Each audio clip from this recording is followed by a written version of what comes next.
So now we're going to talk about the cutest little bottle out there. So this is from the producer COS, which is a group of three different men outside in southern Italy. I remember them because one is the uncle of Ariana Occhipinti, whose wines I also love. And this is their orange wine called Rami, I guess Rami, if I'm going to say it in Italian. Um, so it's a equal parts Graciano, which I believe again is still Garganiga, and Inzolia. So both, I don't know the exact amount of time they're on the skins, but it's quite extracted. So I would imagine it's a pretty decent amount of time. And let's try it. So on the nose, it's super complex. And honestly, I've had this one before. It just is a very lovely, complex, different style of orange wine. So it has like less lemon characteristics again because it's you spent more time on the skins. It's getting more into like the orange blossom area. Um, it also has like some of those like tertiary characteristics. It's like slightly honeyed, but not so much. I would say it's more has more nuttiness actually than like honeyed characteristic. Let's try it.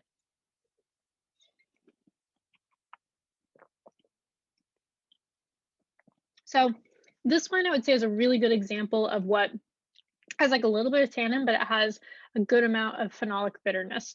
Phenolic bitterness is basically like tannin of white wine, where it kind of feels like a baby aspirin on your tongue. But it can also just feel like tea has tannin in it. And this, like, I would say that this has tea like qualities to it. And I think it's because of the way the tannin feels in my mouth. It's lighter, it's not like red wine tannin, but it tastes almost like a tea. It still has the nice like orange blossom notes in it. It also has a little bit like a cideriness to it as well. I would say that it has like not candied apples because I wouldn't go that far. It doesn't taste at all sweet, but cooked, maybe like just cooked apples, baked apples, something like that. So yummy, complex. I would say like developed, although it's only a year old, it could definitely age for longer. So let's think about what we'd have with it. It's not the easiest food pairing wine just because it's so complex on its own. It has so much going on. And deeper oranges are not the things that are traditionally paired.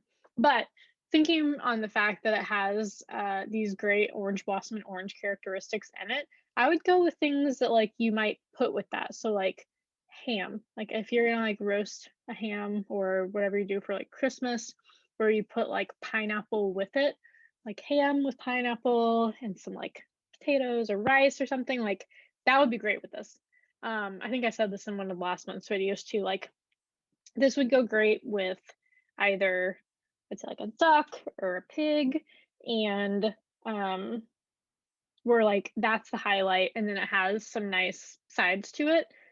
Don't put it with like a pasta. Don't put it with something where there's a bunch of foods mixed together, if that makes sense. It's a really weird way to say a pairing, but that's where I think this wine's going to shine the best, where it has something to really uh fight with, if that makes sense, like the food, the meat, or if you're gonna do like a if I were a vegetarian, what would I put this with?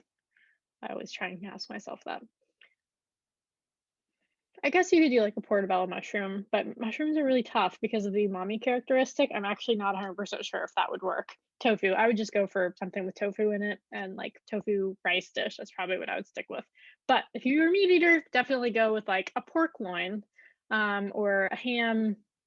I don't remember the way that you make it, where you have like the little pineapple on the side or like the mandarin oranges. My mom used to make that, and that's perfect pairing for this. So appreciate it. This is a really lovely made orange wine.